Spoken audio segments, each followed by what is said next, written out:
And welcome to the launch of Ricky Ray's book today, The Sound of the Earth Singing to Herself. Thank you all for coming. We've got a really great international audience and performers today, so I'm very excited to hear everyone read. I'm going to introduce Ricky for you today. My name is Isabel Kenyon. I run Fly on the Wall Press. We're in the UK in Manchester, and we're micropress. We do political and socially conscious poetry, short stories and magazines. And I'm delighted to launch The Sound of the Earth Singing to Herself today, which is obviously a little bit backwards on my screen, but it looks like this. Ricky Ray is a gorgeous poet. It's been great to work on this.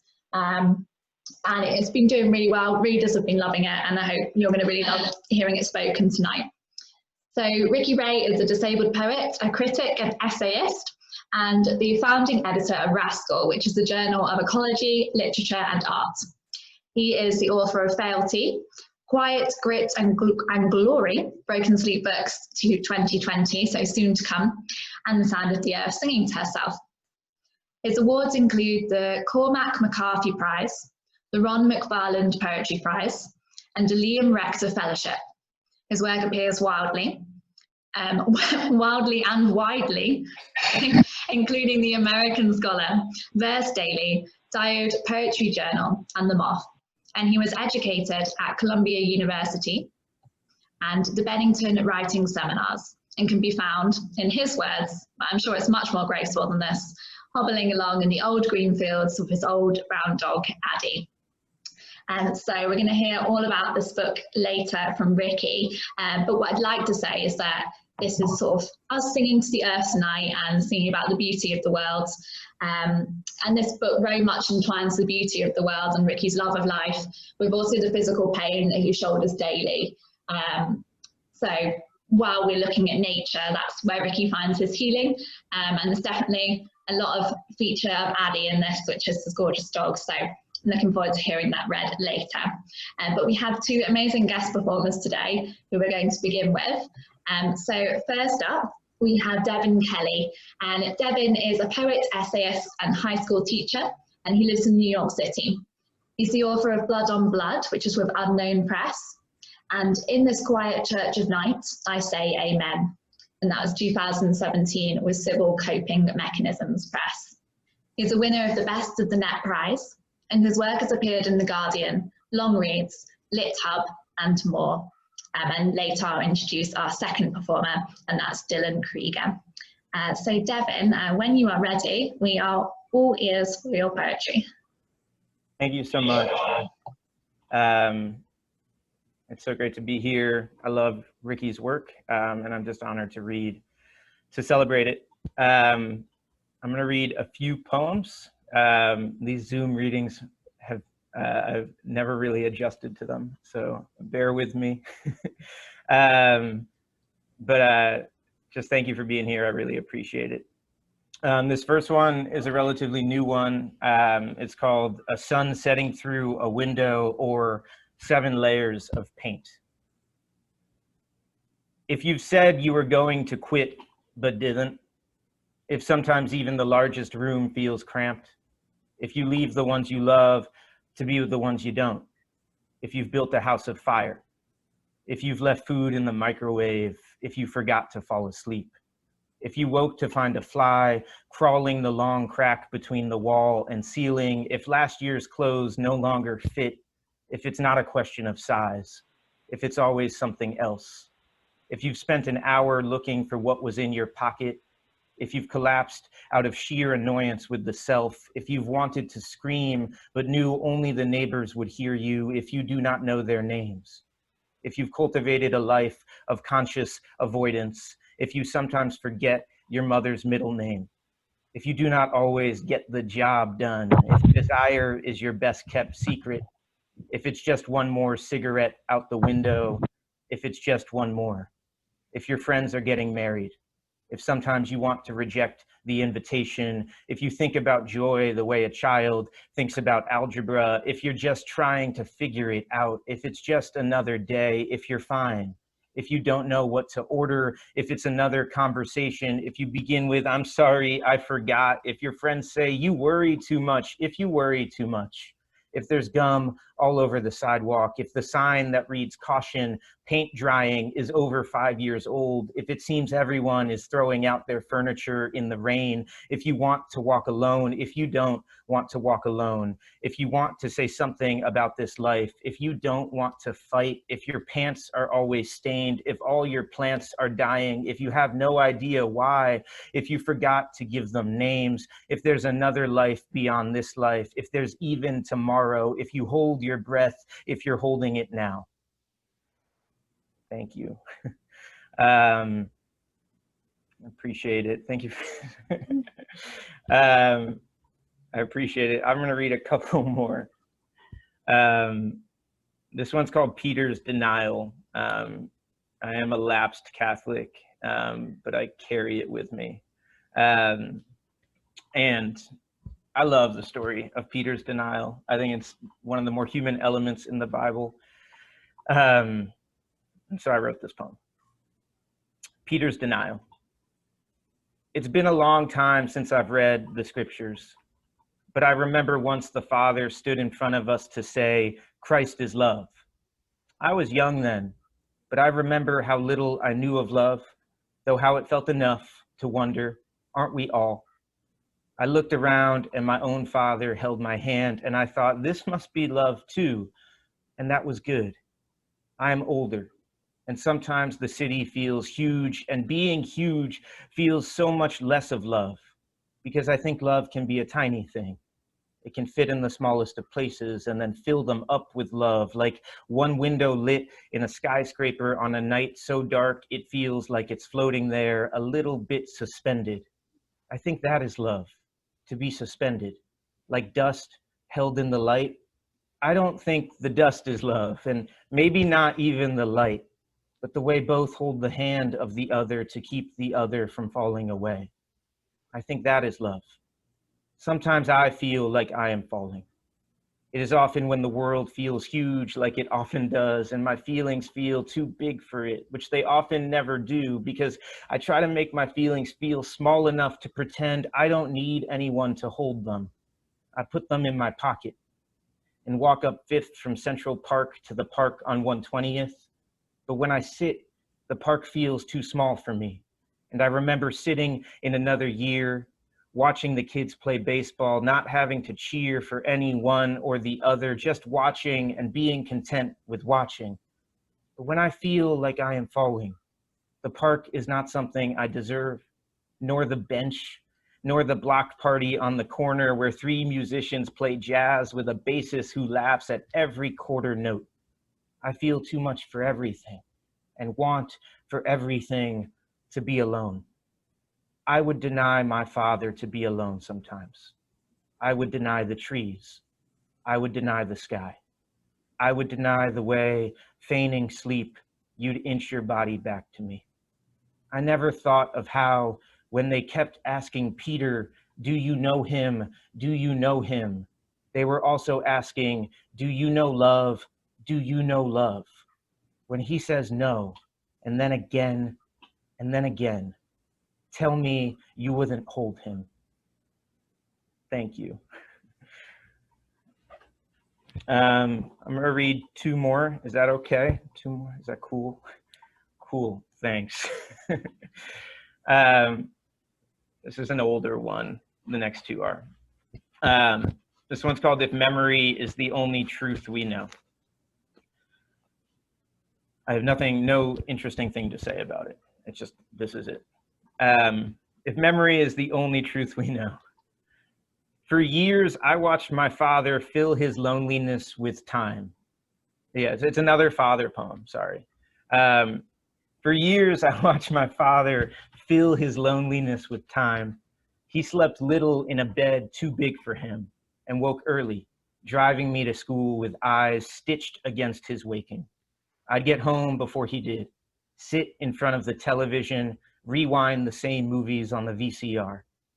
What they don't tell you about love is that it resembles a wound, which is why so many lovers, even in the darkness of a room alone, are afraid to slip off their shirts, scared of the thin thread count of the bedsheet running against the sores just outside their hearts.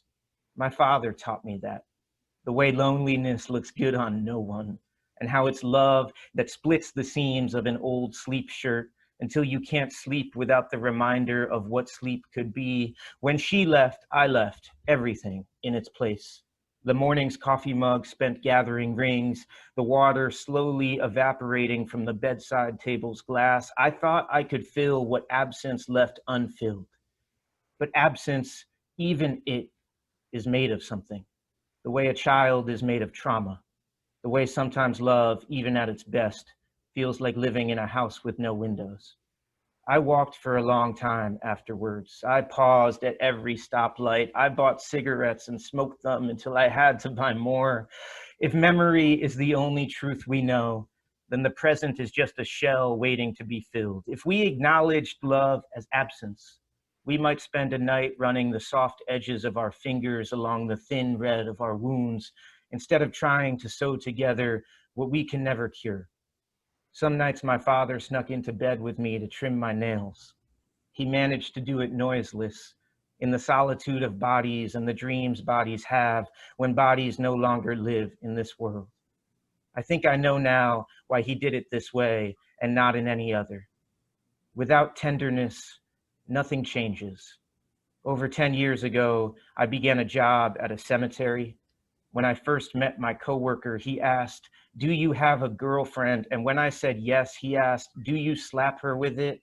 I was young and afraid. I didn't know what to say. I sweated through the thin linen of my pants and went each afternoon to lay between the graves until the white of each headstone and the light from the sun became one simmering thing so bright and beautiful I did not know if I was alive. For so long I have not been alone, and now I am, and I am already tired of myself.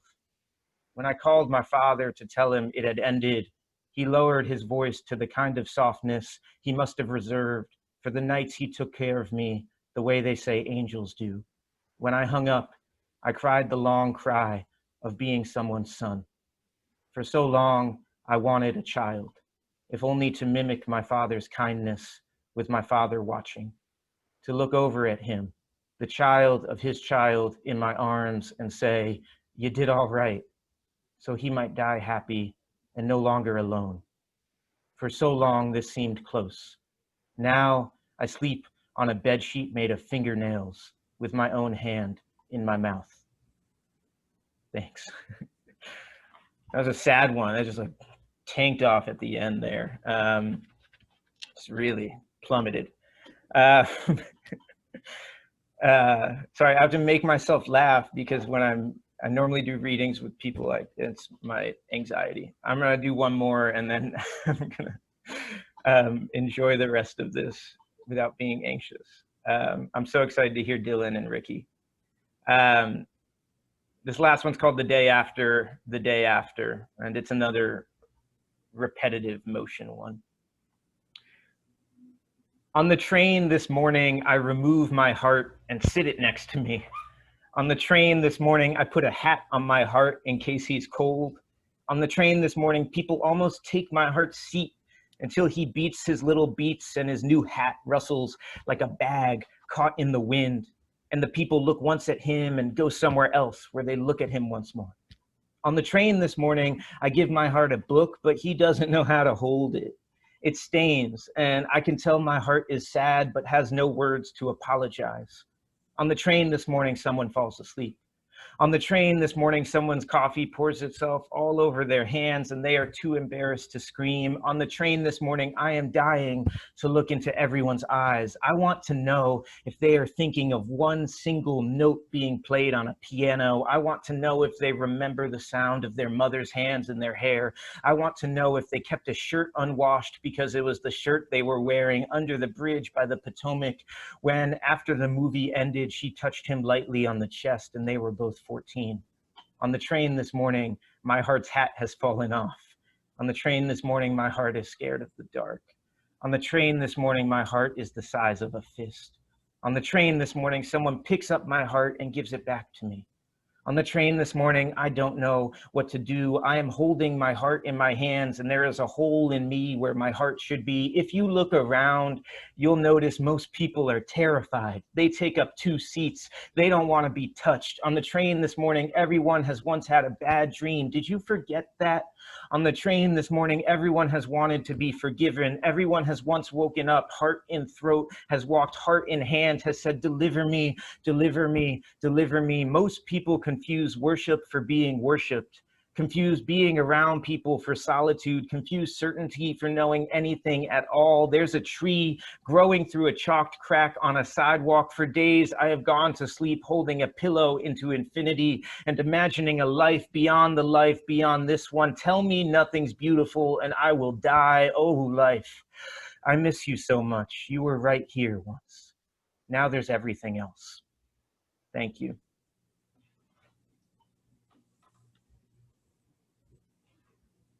Thanks so much. I appreciate it. I'm going to mute myself now. Oh, that was gorgeous, Devin. Thanks so much for kicking us off. I think that was such a beautiful start. There's a line I wrote down as like my absolute favorite, which was, without tenderness, nothing changes. I just thought that's such a gorgeous way to open, and also like speaks to Ricky's book, because I think, you know, there is such tenderness and kindness in Ricky's writing as well. So next up is our second reader this evening, so Dylan Krieger. And Dylan earned her BA in English and philosophy from the University of Notre Dame and her MFA in creative writing from LSU. And her first book was called Giving Godhead, and that was with Delete Press in 2017.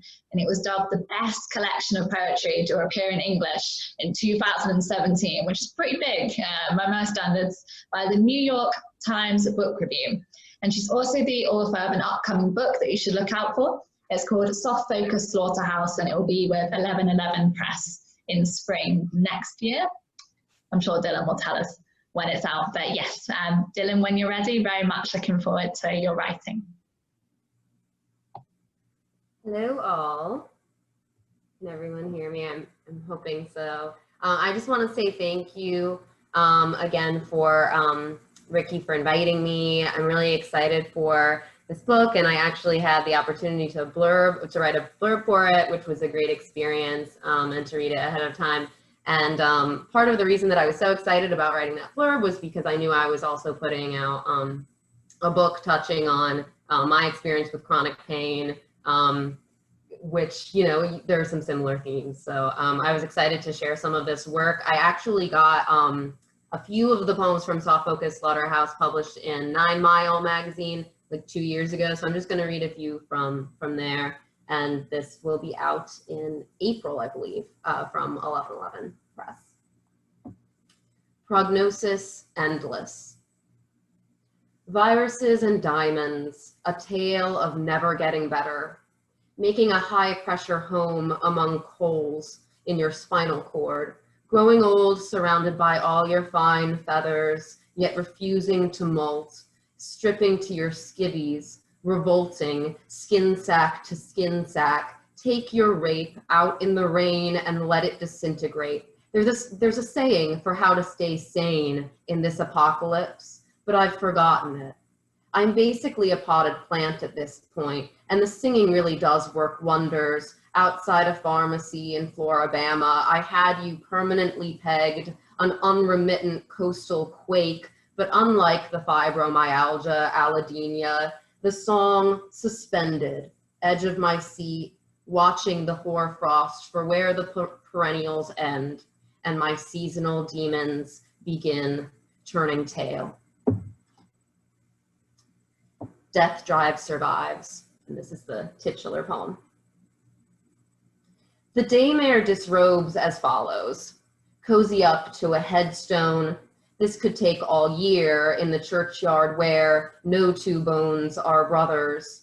Something about coming clean always sounded dirty to me. The paradox of fucking off and on in one slow motion. The domes of great prophets go crunch in a box just like the rest of us. Sell my pen name to the end times, and I don't mean the magazine. The blackout is beautiful, I assure you. Everyone is doing it. You don't even have to know your blood type or resting heart rate to vacate the scene straight with your larynx hanging out and play the ancient no more pain game for a soft-focused slaughterhouse. I'm just gonna read two more from here. This is called Cruelty Builds Character. It's kind of one of my favorites to read from this project. Cruelty builds character. This might be the saddest maxim I could manage. What's the exact right amount of deer in the headlights, of interlocutor pressure on the knot, but not the muscle? Mother never taught me what the doctors wanted to disclose, the family history of my hip bones, the late onset schizophrenic hormones. The Scotch drinking comes with Irish silence included. I'm not sure if I've ever met anyone I would call well-adjusted, but if such a thing exists, it comes with fewer addictions and flying fists. The hardship is what holds us hostage in or out of the hospital, hopscotching in circles forever, behind the times perhaps, but ahead of the apocalypse. Too cagey to get close to anyone but a chainsaw and a crystal ball. All I'm saying is I know it's problematic, but I find damage attractive. So yes, it sucks to suffer, but would the soft fur of suburbia be preferable? I'm not actually as sure as you would figure. Even after the hairpin whiplash of college parties and their guarded powders, miracle of miracles, my mouth can still open all the way like a mint condition human. The nurses tell me I was lucky, and I place your fingers just below my cheekbones and let you catch the swing unhinge in one direction, and the sex is better after that, no question. I've shown off my weak spot, rolled over in the sandbox. I am brimming with the juices of surrender. Hear, feel, touch. I'm going to read one more from this one. Aged well, I think, because my parents watch more Fox News than ever. This is called Passive Fascism. While mom and dad slow clap Fox News, the slinky from last Christmas finally makes it to the basement, and my sister and I strike matches in what we once called the coal room, but nothing combusts like it's supposed to. The word divorce twinkles but fizzles out on our lips, and we begin naming all the elephants piling up behind the fridge. I'm against violence, but the urge to eye for an eye grown-ups who abuse power is a bitch. 86, the taste of concussion. I'm glad I no longer remember what we were told we'd wronged or broken. Something about crying over a non-physical malady. Well, here it is, mommy. Dislocation between the ophthalmic and mandible. Bet it matches the curve of your palm under a microscope. Step right up to the bone show. Be my guest. It isn't pretty how I live. Attracts ants under the spotlight to be extinguished with their twitchy little limbs. I'm going to read one more from this project, and then I'm going to read a super new one. And I think I'll close with that. This is called Drink Yourself into the Mood, and it's kind of my ode to Louisiana. Unfortunately, I doubt we'll have Mardi Gras next year, but it's normally quite a sight. Some days Louisiana is my soulmate, just by selling me the right cognac and smiling at my shaky face melt.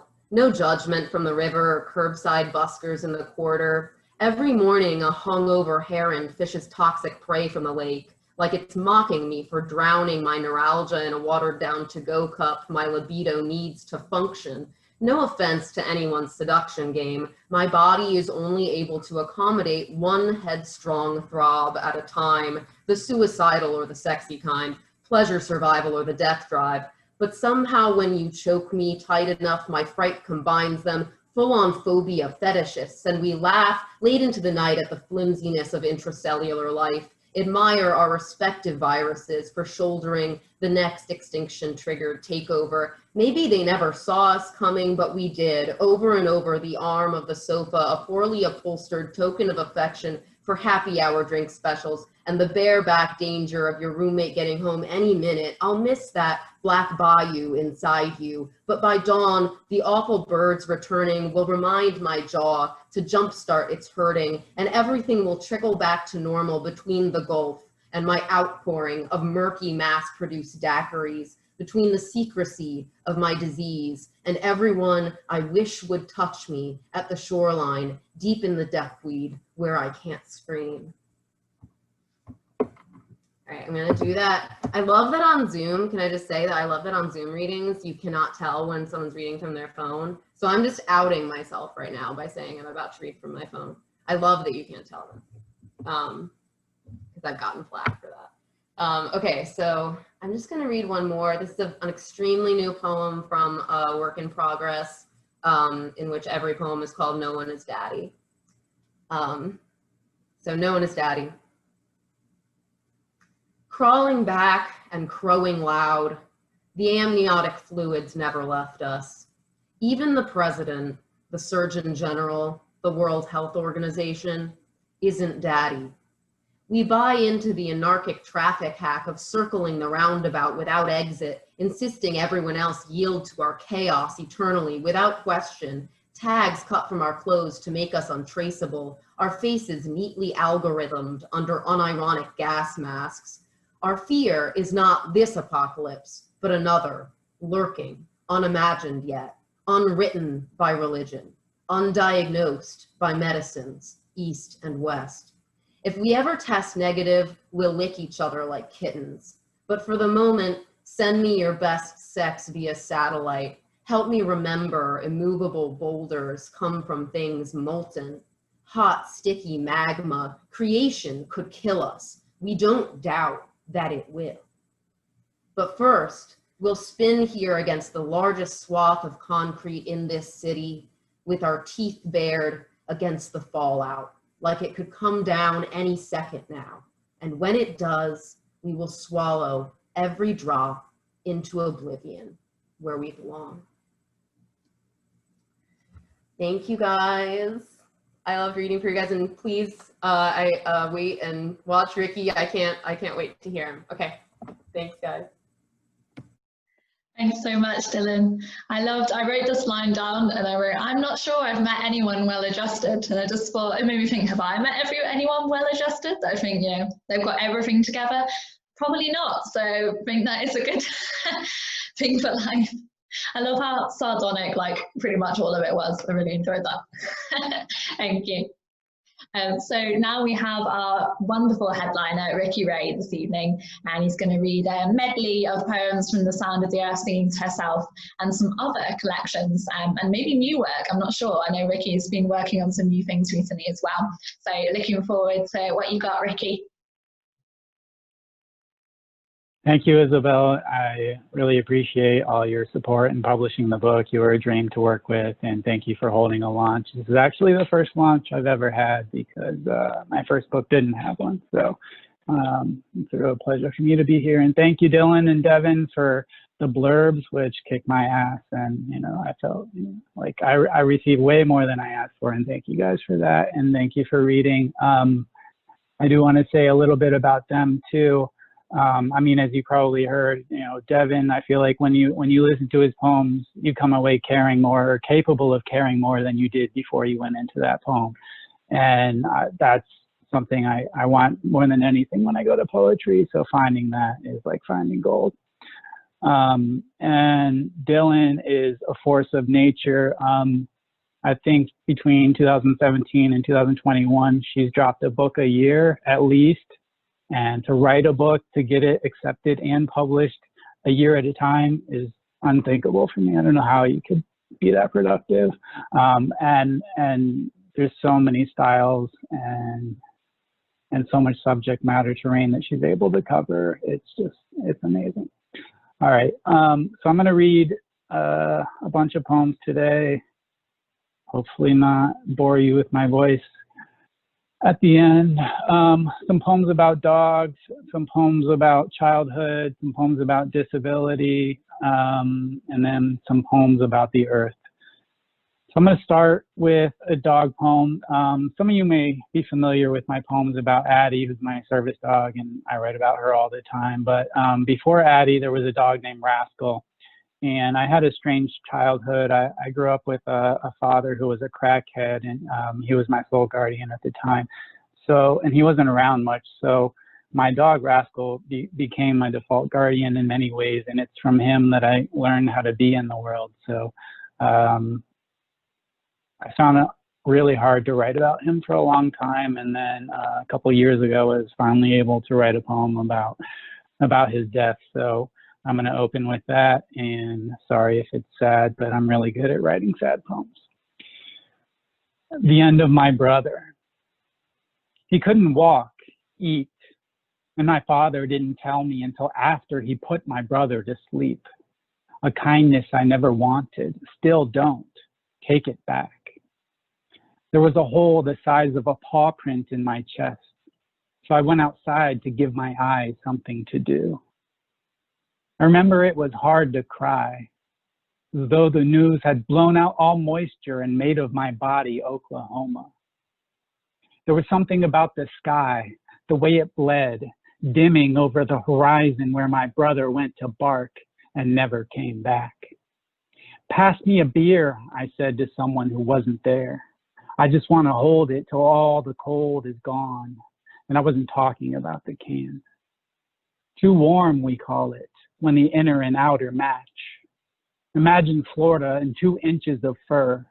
Imagine the dog who saved my father from alcohol and despair. He was my brother, my guardian, my teacher, my guide. And he raised me on a savage hunger for every morsel of this world. We drooled, fuck yes, at the dog biscuits, the only food left in the house. So dry, so dry. Maybe that's what my grief recalled. I used to throw my head back and bark when I was young. Rascal and I had long, late talks. When I was 14, we lived alone together for 9 months. The animal, just one of 7 kingdoms we inhaled. When he was 14, he sniffed the woman who put the needle in his neck. I wasn't there. I wasn't there. I've yipped a bit, but haven't howled at the moon since. The low rumble of a growl, however, has never left the spit-worn nest of emptiness in my throat. Thank you. So the next poem is going to be a continuation of the childhood theme, kind of what it was like to live in that house. Sometimes vision withers on the vine. Electricity was a luxury in that clapboard house. 3 rooms and 10,000 fleas. Float as scarce as running water because crack was more alluring than the bills. 25-cent mac and cheese. Every night for years. A burn the size of a thumb on the dull red plastic bowl. Hand-me-downs, barefoot in ditches, my finger tracing the edges of ringworm's beautiful bruise. For baths, we ran a hose from the neighbor's faucet, and through the window, by the dim light of the lamp, I watched Mrs. Morrissey take off her bra. Once, 3 hits into the pipe, my father's friend set candle after candle in the center of his palm, lit it and stared until the flame went out, wax spilling through his fingers onto the floor. I sometimes wonder what he saw in that dance of light. And sometimes I don't have to wonder. I see it too.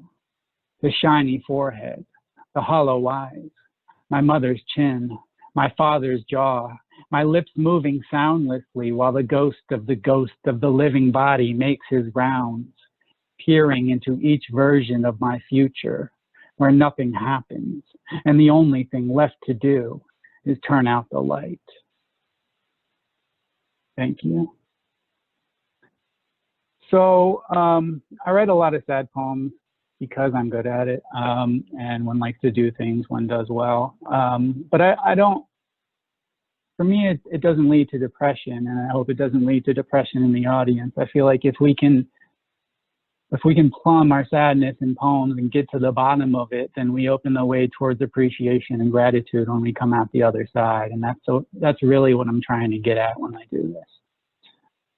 So I'm going to read 2 poems about disability, one about how bad it gets, and then one about how great it is, because it has its benefits too. Pain, 8 on a scale out of 10. Some days I never make it out of my head. That coal-eyed melon where all my dreams crumble and drift into the weeds of sticks.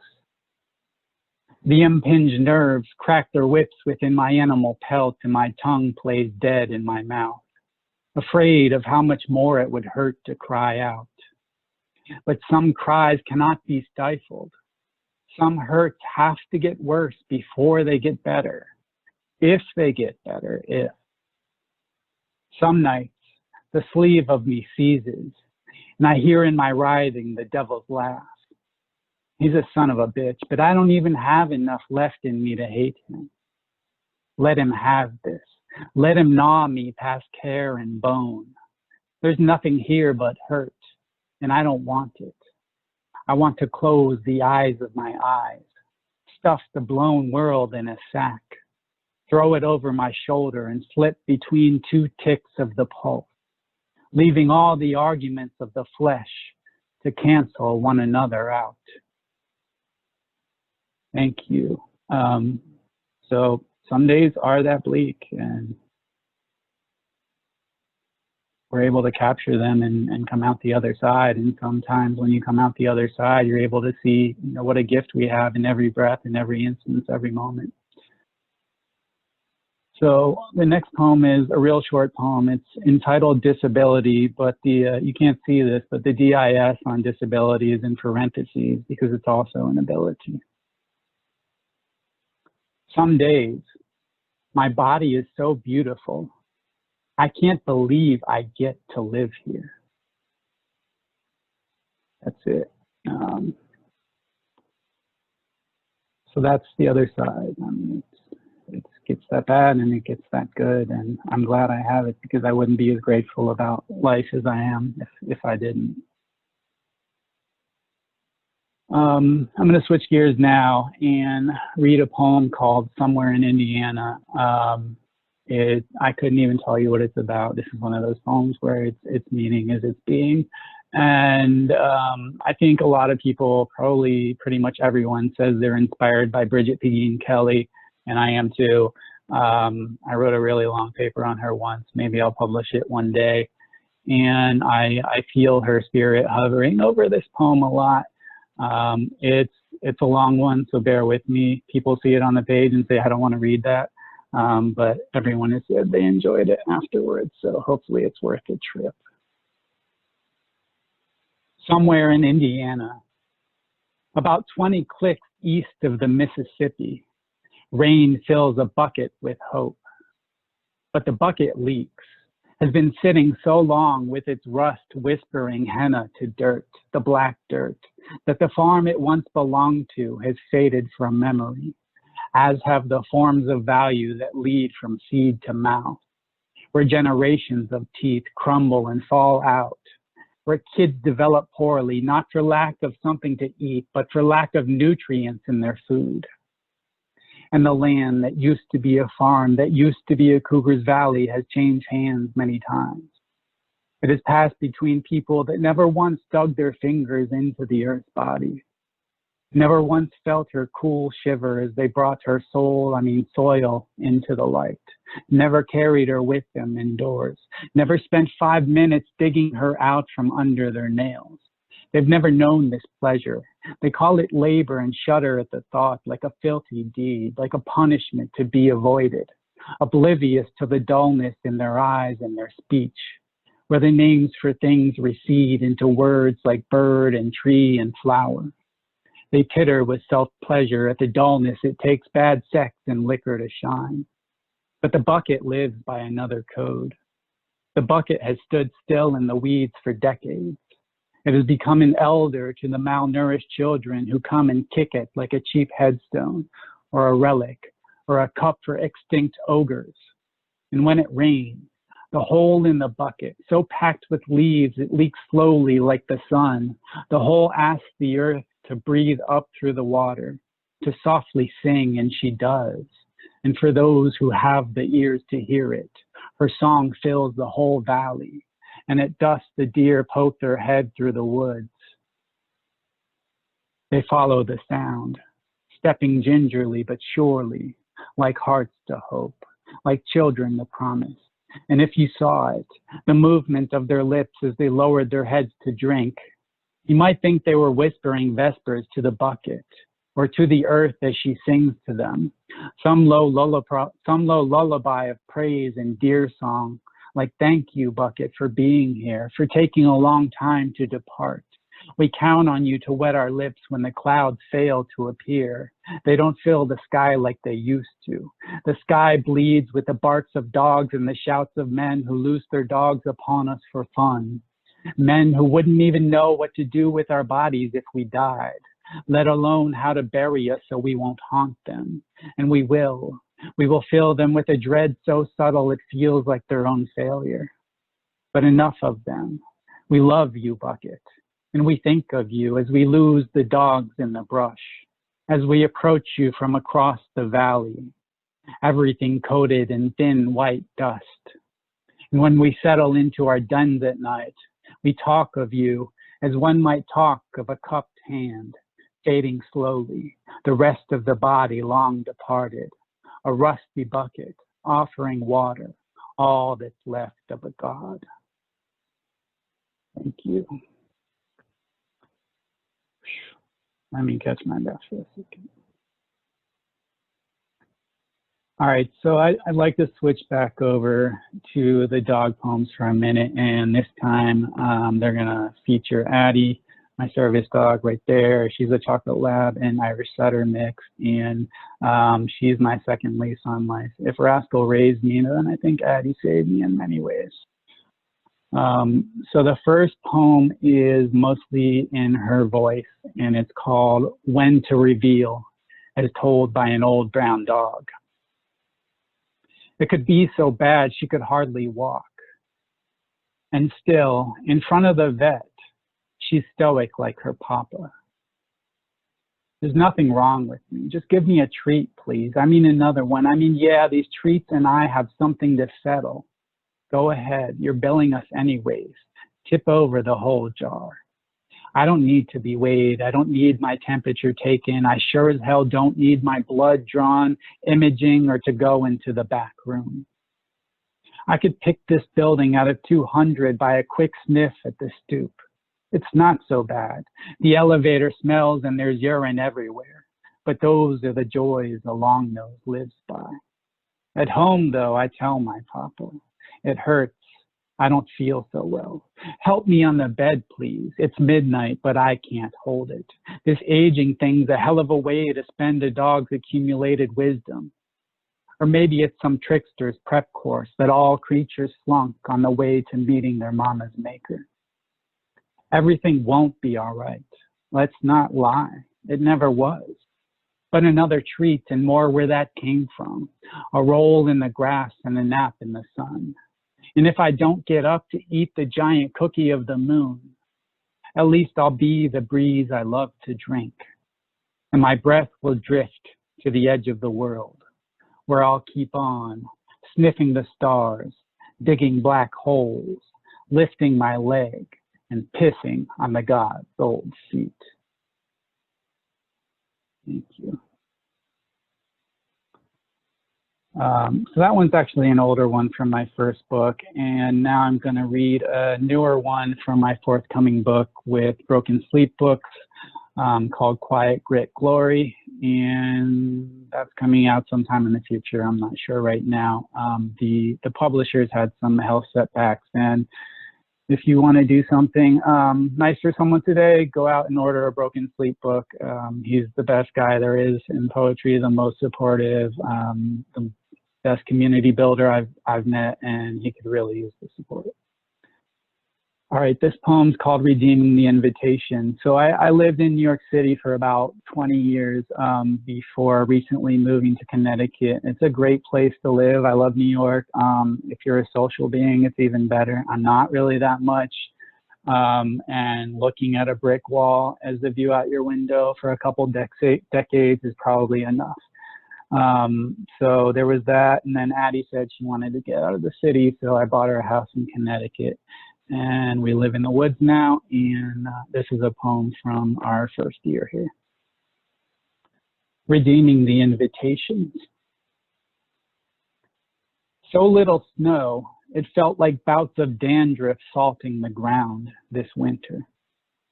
The lake froze, but even Addie's 68 pounds broke through.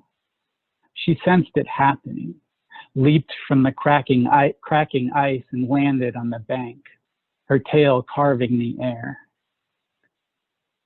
Seeing this, someone pulled the string on the light bulb in my chest.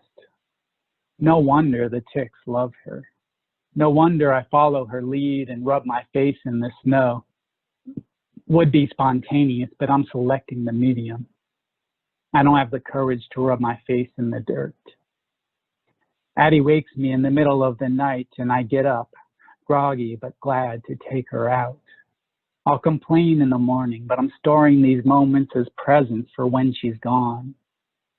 I'll take them out, sniff them over, and cry. Who else would greet the 3 a.m. wind like an old friend come to visit, throw herself into its arms? Sleep is for the dead, she says. There's more to this day than poems and pie.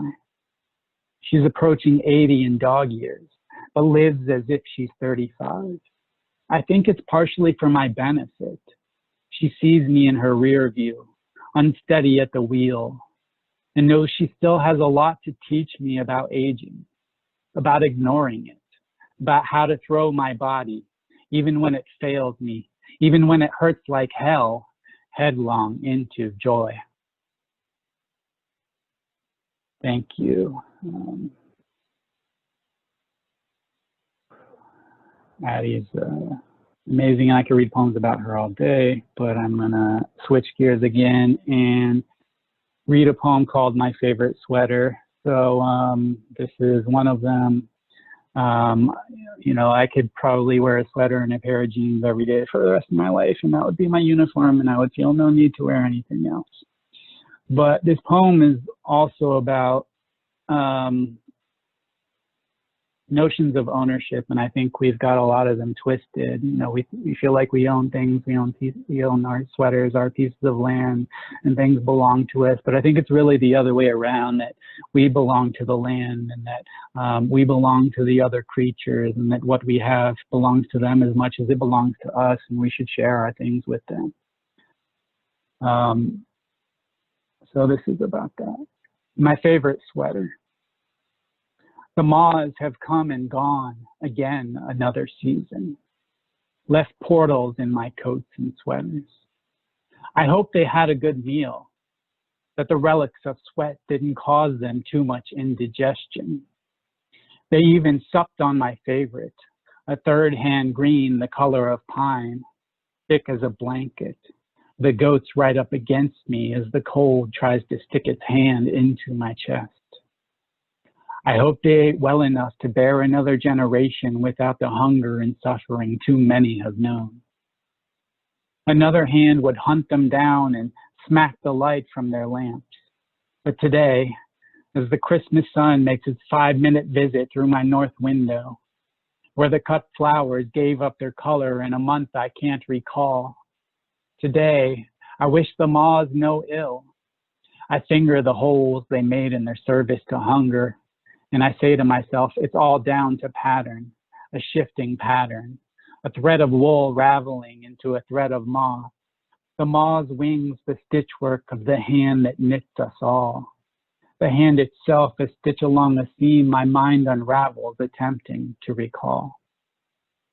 So I ponder the sweater, its genesis, its journey, the unseen influence of the bodies that bore it onto the spinner's loom and the bodies that bought it and wore it before me. And I thank the goat, and I thank the grass, And I thank the knitter whose brow furrowed over the intelligent design, roomy in the shoulders where my joints tend to complain. And I thank the moths for their generosity, leaving plenty of the forest green cashmere to keep me warm. I thank until I run out of things to thank, and the candle burns low, and the whiskey disappears, and the night calls me down.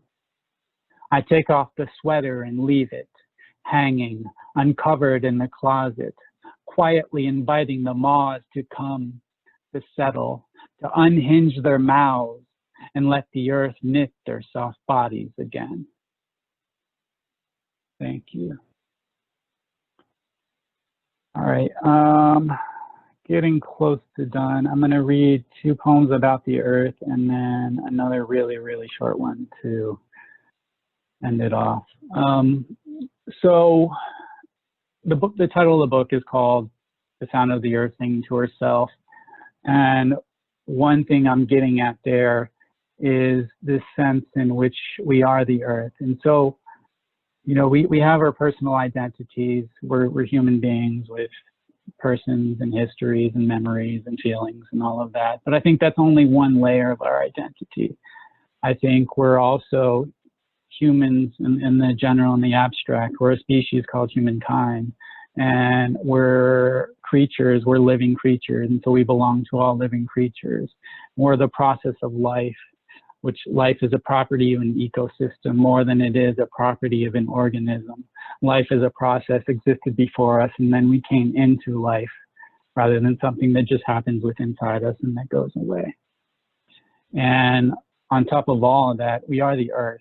We were the earth before we were humans. We're going to be the earth after we're humans. And I think that type of identity is the identity that we need to wake up to if we're going to have any hope of living an ecologically sound life on this planet. We're as responsible to the earth and her health as we are to our own bodies. It's the same body.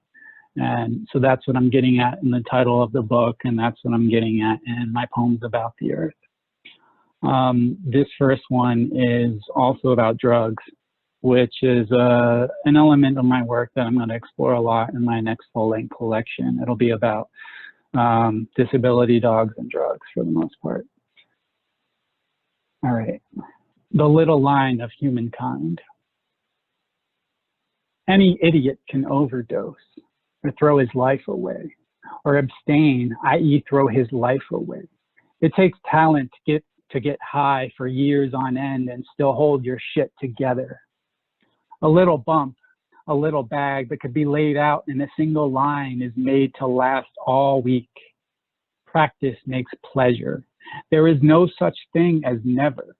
You think you don't do drugs, but sensation demands it. Chemical intake, biological response. If one gets high, we all do. If one bottoms out, if one recovers, if one wakes up with his stomach pumped, he probably won't remember how it happened. None of us remembers how we happened, but we're getting high. And what's more, we're stimuli in consciousness, a little line on the mirror of life where if you hold still and look closely, you can see the thin film of condensation forming as the earth leans in to finish us off.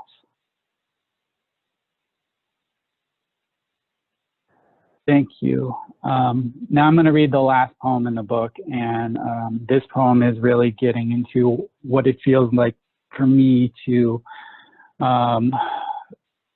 wake up to myself as the earth. A sense that we're living our lives, we're also living the earth's life, and the earth is also living us. A walk in the woods. Addie has a little rush in her step as we enter the woods. She isn't alone. Fall feels like someone has stuck his hand in and snipped out my soul. I mean, the hand has come out wearing the most exquisite glove the weather has to offer and is waving everywhere at me in God colors and golds. But there's something missing, the chill within, the soul's absence calling it back. I'm not sure it should listen, at least not yet. I'm trying to unlearn the rhythms of the city, Maybe I can't. Maybe I'll always be a city person, but already the woods feel like home. Humans were never a species I was given to understand. My kind have rough barks, trunks, and a desire to hold steady, which may be a function of how poorly my legs work. Then again, does any species understand itself? That's a question for the ether, not the ear. In the forest, the walls of my mind come down and the thoughts stumble out of their tortured apartments to think. The world is spacious after all. My arboreal friends are busy perfecting the 7,000 kinds of quiet. It's conversational, not shushes, but whispers that spill from branch to branch the secrets of the earth. These secrets, to know them is to live them. They spend the way a conductor moves his hand, and the trees are full of conductors. Every time I look up into a canopy, I see a mind at work. Whose though? Did the trees conjure a bird song? Or did the birds sing the trees up and around them? Or did they meet in the middle? Tree song trilling an outlet in feathered throats. At some point, the birds lift up in unison and flock out of sight. The leaves flap and fall like waves upon the water. The estuary of the mind gives way to the amniotic ocean it inhabits, and the sensation is no longer one of walking, it's one of being walked. Thank you. All right, I'm gonna end with one last little poem. It's called Ache. It's 2 lines. I'm trying to write a whole book of these, and I think this is a good start. Ache. I want a poem so close to hurt, it bruises my lips on the way out. Thank you.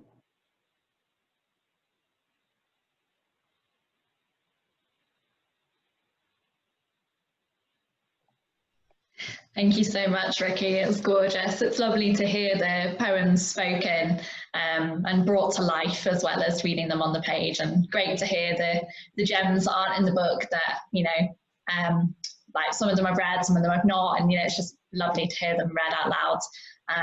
Got quite emotional about some of the dog poems and getting old. And, you know, I was like, oh, don't cry on Zoom. But it's fine, I recovered.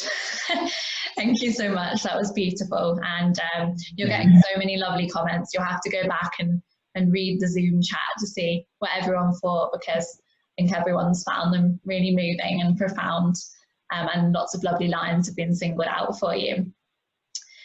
So what I should say is, of course, where you can buy the lovely book if you would like a copy. You can, of course, get it from Fly on the Wall Press. So it's www.flyonthewallpoetry.co.uk. Or you can get it from any online retailer. So, of course, we've got an international audience tonight. Anywhere that you usually get your book online, you can do so. And you should be able to order them into store as well if you just ask your local bookshop. And also we're doing, because Ricky's got his next book out, Quiet, Grit and Glory with Broken Sleep, myself and Aaron have set up that if you just email us and you have got either this copy or you've pre-ordered Quiet, Grit and Glory, you can get 10% off the other book, because they're very much sister books. And Ricky has told us that the themes are very much aligned, and they kind of speak to each other as well. So if you do like them and you like one, then you can get 10% off the other. Thank you so much for all our performers. I think it's been a gorgeous evening of different styles, different themes, but I think they all spoke to Ricky's work in a really wonderful way. And thank you so much for being our blurb writers as well, because I know how happy Ricky was when they come in, and that's a big part of the book, seeing the first people that read it and what they thought. So thank you as well for our audience for joining us this evening. And I hope whatever you do for the rest of your weekend, you'll really enjoy it, and you'll get to go out and go on a walk and see the minds at work that Ricky was talking about in the trees and in nature. So I will say good night, good afternoon, and that's me. Would you like to say anything to finish, Ricky, your first book launch? Sure. Yeah. Thank you so much for having it. Thank you, Dylan and Devin, for coming out. I wish I could listen to you guys read all day instead of reading myself. So let's do that sometime. And thank you to the audience for coming. Please buy the book, and please go out and buy all of Dylan's and Devin's book while you're doing it. All right. Thanks, guys. Have a good weekend.